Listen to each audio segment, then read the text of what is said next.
अक्सर हमारे मन में सवाल आता है ना कि हमारी आंखों का रंग हमारे माता पिता जैसा क्यों है, या फिर किसी पौधे में कुछ फूल लाल होते हैं तो कुछ सफेद क्यों। आज हम आनुवंशिकता के इसी रहस्य को सुलझाएंगे, उस ब्लूप्रिंट को समझेंगे जिसने मॉडर्न जेनेटिक्स की नींव रखी। तो सवाल ये है कि आखिर जिंदगी अपने सीक्रेट्स, अपनी जानकारी अगली पीढ़ी को देती कैसे है। ये सवाल सदियों से पूछा जा रहा है और हैरानी की बात यह है कि इसका जवाब किसी हाईटेक लैब में नहीं बल्कि एक शांत से बगीचे में छिपा था। कहानी शुरू होती है 19वीं सदी में एक मॉन्क से जिनका नाम था ग्रेगर मेंडल। उन्होंने अपने मठ के बगीचे में साधारण से मटर के पौधों पर कुछ एक्सपेरिमेंट्स किए और कुछ ऐसे नियमों की खोज कर डाली जो असाधारण थे। ये वही नियम है जो आज भी जेनेटिक्स की बुनियाद हैं। तो आखिर मेंडल ने खोजा क्या? चलिए शुरुआत करते हैं उनके सबसे पहले और कह सकते हैं सबसे बुनियादी नियम से, प्रभाविता का नियम। ये नियम हमें बताता है कि जब दो अलग अलग गुण आपस में टकराते हैं तो असल में होता क्या है। तो मेंडल ने देखा कि भाई सारे गुण बराबर नहीं होते। जब दो अलग अलग गुण एक साथ आते हैं तो उनमें से एक समझे बॉस की तरह होता है, वो अपना असर दिखाता है। उसे ही हम कहते हैं डोमिनेंट या प्रभावी। और जो दूसरा है वो बेचारा छिप जाता है, उसे हम कहते हैं रिसेसिव या अप्रभावी। मेंडल का सबसे क्लासिक एग्जाम्पल लेते हैं, मटर के पौधे। उन्होंने एक गुण चुना, पौधे की लंबाई। अब इसके दो वर्जन थे, या तो लंबा या बौना। जेनेटिक्स की भाषा में इन वर्जन्स को हम कहते हैं एलील्स। तो जो लंबेपन वाला एलील था उसे हम दिखाते हैं कैपिटल टी से, और ये बौनेपन वाले एलील यानी स्मॉल टी पर भारी पड़ता था, या कहें कि डोमिनेट करता था। तो मेंडल ने क्या किया? उन्होंने एक शुद्ध लंबे पौधे यानी कैपिटल टी को एक शुद्ध बौने पौधे स्मॉल टी के साथ क्रॉस कराया, और नतीजा, पहली पीढ़ी जिसे हम F1 जनरेशन कहते हैं, उसमें सारे के सारे पौधे लंबे निकले। अब ऐसा क्यों हुआ? भाई सीधी सी बात है, क्योंकि डोमिनेंट वाले टी अलील ने रिसेसिव टी के असर को पूरी तरह से दबा दिया, उसे छिपने पर मजबूर कर दिया। अच्छा, अब कहानी में आता है असली ट्विस्ट। पहली पीढ़ी में तो बौनेपन वाला गुण जैसे गायब ही हो गया था, पर क्या वो हमेशा के लिए खत्म हो गया? जी नहीं, बिल्कुल नहीं। और यहीं से एंट्री होती है मेंडल के दूसरे नियम की, जिसे कहते हैं पृथक्करण का नियम। इस नियम को law of purity of gametes भी कहते हैं। मतलब बहुत सिंपल है, ये जो गुण है ना, ये आपस में मिक्स नहीं होते जैसे पेंट मिक्स हो जाता है। नहीं, जब अगली पीढ़ी के लिए रिप्रोडक्टिव सेल्स यानी गैमीट्स बनते हैं तो टी और टी अलील्स एक दूसरे से बिल्कुल अलग हो जाते हैं। हर गैमीट को दोनों में से सिर्फ एक ही मिलता है। तो जब मेंडल ने F1 पीढ़ी के उन दो हाइब्रिड लंबे पौधों टीटी का आपस में क्रॉस कराया तो एक तरह से जादू ही हो गया। ये जो पनेट स्क्वायर है, ये हमें साफ साफ दिखाता है कि कैसे उनके टी और टी अलील्स पहले अलग हुए और फिर कैसे नए नए कॉम्बिनेशन में एक साथ आए। और इसका नतीजा क्या निकला?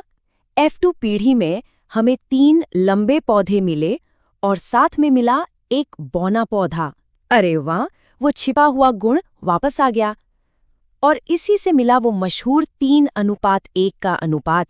इसे हम कहते हैं फिनोटाइपिक रेशियो, मतलब जो बाहर से दिखाई देता है। ये मेंडल की सबसे बड़ी खोजों में से एक है। पर रुकिए, अगर हम जेनेटिक लेवल पर मतलब अंदर से देखें तो कहानी और भी क्लियर हो जाती है।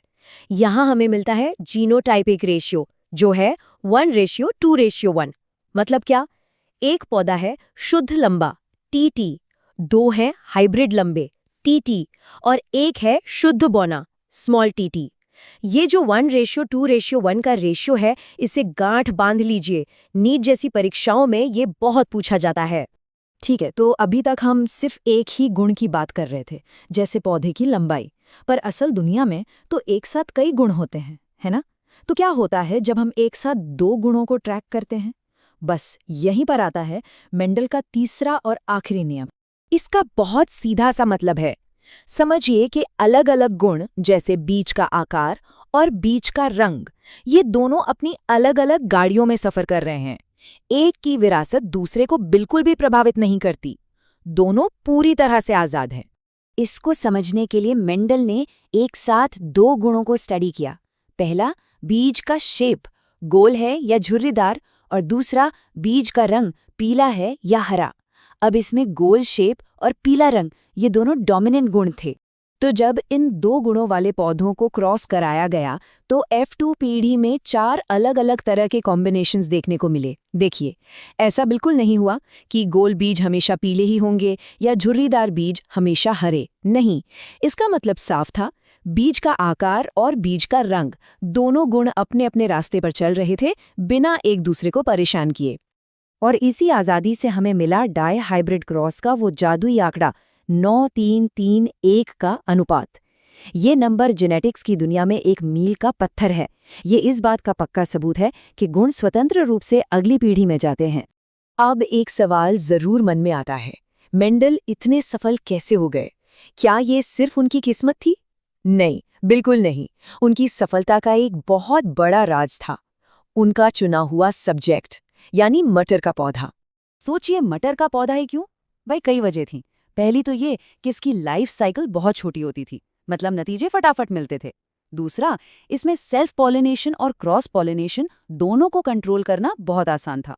और सबसे जरूरी बात, इसके गुण एकदम साफ सुथरे थे। या तो पौधा लंबा होगा या बौना, बीज या तो गोल होगा या झुर्रीदार, कोई बीज की कंफ्यूजन थी ही नहीं। चलिए तो फटाफट से क्विक रिकैप करते हैं, वो कौन से रेशियोज हैं जो बिल्कुल दिमाग में छप जाने चाहिए। खासकर अगर कोई परीक्षा की तैयारी चल रही है तो ये नंबर तो भूलने ही नहीं है। याद रखें, जब हम सिर्फ एक गुण की बात करते हैं, यानी मोनोहाइब्रिड क्रॉस, तो फिनोटिपिक रेशियो, मतलब जो बाहर से दिखता है, वो है 3:1, और जीनोटिपिक रेशियो यानी जेनेटिक बनावट, वो है 1:2:1। सिंपल। और जब हम एक साथ 2 गुणों को देखते हैं, यानी डाइहाइब्रिड क्रॉस में, तो फिनोटाइपिक रेशियो बनता है 9:3:3:1। ये मेंडल के तीसरे नियम का सबूत है। बस ये नंबर याद रखने हैं। तो मेंडल ने हमें जेनेटिक्स का पहला नक्शा थमा दिया, एक ऐसा ब्लूप्रिंट जिसने सब कुछ बदल दिया। लेकिन जैसा कि हम जानते हैं, विज्ञान कभी एक जगह नहीं रुकता। उनके काम ने ही आगे के लिए दरवाजे खोले, उन अपवादों और नई खोजों के लिए जो जेनेटिक्स की कहानी को और भी ज्यादा मजेदार बनाते हैं। पर वो कहानी फिर कभी।